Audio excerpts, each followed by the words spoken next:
Hello student, कैसे हैं आप सभी। आज की वीडियो में करने वाले हैं कक्षा 10th प्रश्नावली 1.2 का प्रश्न क्रमांक 3।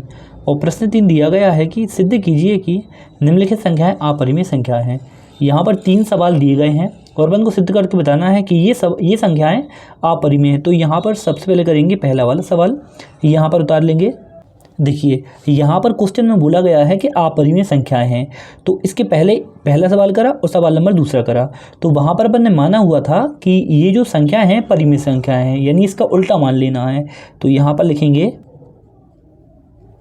माना 1/2 परिमेय संख्या है।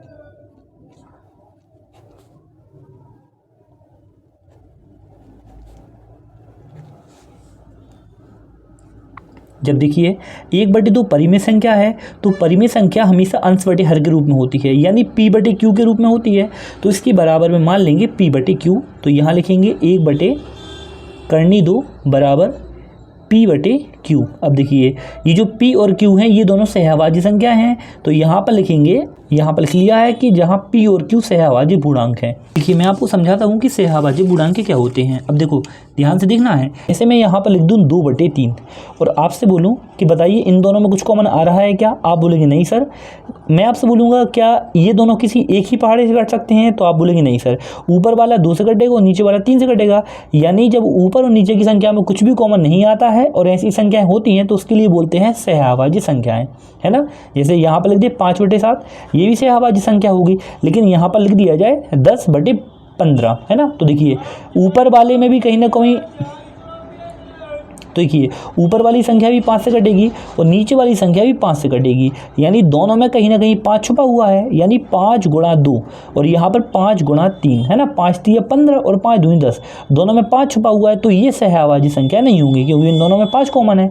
जबकि 5/7 और 2/3 ये दोनों सहभाज्य संख्याएँ हैं। अब देखिए सवाल को हम करेंगे। देखिए q का गुणा 1 में कर देंगे, त्रिया गुणा कर देंगे। अब q का गुणा 1 में हो जाएगा तो यहाँ पर आएगा q बटे में करनी 2 है, बराबर में चल रहा है p, है ना। ये बराबर में p है और q का गुणा 1 में कर दिया। अब देखिए दोनों पक्षों का वर्ग करेंगे। यहाँ लिखेंगे दोनों पक्षों का वर्ग करने पर। अब देखिए दोनों पक्षों का वर्ग करेंगे, q बटे करनी 2 इसका वर्ग करेंगे, बराबर में p का भी वर्ग करेंगे तो हो जाएगा p²।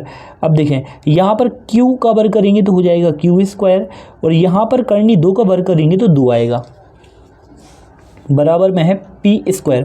अब देखिए करनी 2 का वर्ग 2 होगा। आपके लिए मैंने इसके पहले बताया था। जैसे देखिए यहाँ पर मैं आपसे बोल दूँ कि करनी 5 का वर्ग करेंगे तो 5 आएगा, क्योंकि करनी 5 के लिखेंगे करनी 5 गुणा करनी 5, है ना। और जब करनी के अंदर संख्याएं समान रहती हैं तो वही संख्या आती है। यदि करनी 2 गुणा करनी 2 करेंगे तो 2 आएगा। अब देखिए यहाँ पर लिखेंगे कि q² 2 से विभाज्य है तो q भी 2 से विभाज्य होगा। पहले यहाँ लिख लेते हैं फिर समझाते हैं। देखिए यहाँ पर लिखा है, अब देखिए यहाँ पर अपन समझाते हैं। देखिए अब यहाँ पर समझाते हैं। देखिए जैसे ऊपर लिखा हुआ है 12 और नीचे लिखा हुआ है 4। यदि 12 को काट रहा है ना, तो 4 12 के वर्ग को भी काटेगा, यानी 12 का वर्ग करेंगे तो 144 होगा और बटे में 4। देखिए काटिए, 4 × 4 4 दूनी 8 और 4 × 12, 2 बचा ना। यहाँ हो जाएंगे कितने 2, यानी 24 हो जाएंगे और 4 × 6 = 24, काट दिया ना। ऐसे यहाँ पर लिखा हुआ है। देखिए यदि 2 है, यदि वो q² को काट रहा है तो 2 है वो पक्का q को भी काटेगा। अब q का मान कोई भी हो सकता है, तो यहाँ पर लिख दिया है कि q² 2 से विभाज्य है तो q भी 2 से विभाज्य होगा। अब देखिए अब q 2 से विभाज्य होगा तो यहाँ पर लिख देंगे अपन q बराबर 2c। अपन ने मान लिया है q बराबर 2c और ऊपर लिखा है इसको मानेंगे समीकरण 1 और यहाँ पर q का मान समीकरण 1 में रखेंगे।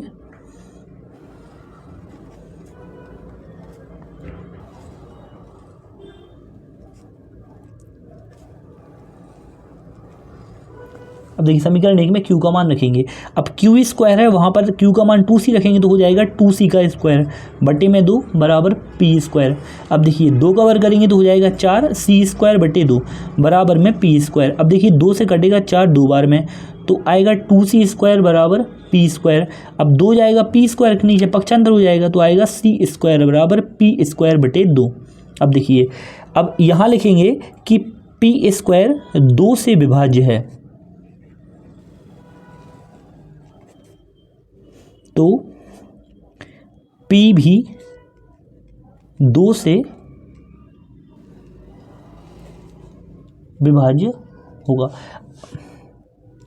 अब देखिए यहाँ पर पी स्क्वायर 2 से विभाज्य है तो पी भी 2 से विभाज्य होगा। लेकिन देखिए ऊपर अपन ने माना था पी और क्यू सहभाज्य संख्या है, सहभाज्य संख्या है, मतलब पी और क्यू जो भी दो संख्या हैं उनमें कोई भी नंबर आपस में कॉमन नहीं आ रहा।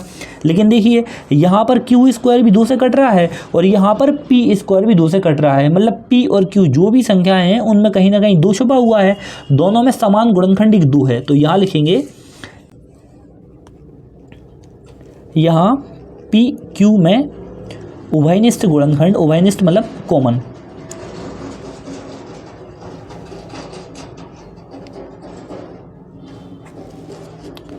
उभयनिष्ठ गुणनखंड 2 है। अब देखिए ऐसा उल्टा क्यों हुआ है, देखिए ऐसा हमारे लिए उल्टा प्राप्त इसलिए हुआ है क्योंकि अपन ने ऊपर गलत मान लिया था कि सहभाज्य पूर्णांक है। देखिए तो यहाँ पर लिखेंगे यह है विरोधाभास। विरोधाभास का मतलब ये होता है कि उल्टा, है ना। यह विरोधाभास त्रुटिपूर्ण कल्पना के कारण हुआ, मतलब हमने गलत कल्पना कर ली थी। इससे सिद्ध होता है, आखिरी में लिखेंगे इससे सिद्ध होता है कि 1/2 अपरिमेय संख्या है। यदि आपके लिए सवाल समझ में आया है तो आप मुझे कमेंट करके बताएं। यदि कहीं आपके लिए मिस्टेक है, कहीं कन्फ्यूज़न हो रही है तो आप वो भी कमेंट करके बताएं और आप वीडियो को एक बार और दोबारा रिवर्स करके देखें, आपको क्लियर सवाल समझ में आ जाएगा। चलिए आप यहाँ से कॉपी कर सकते हैं।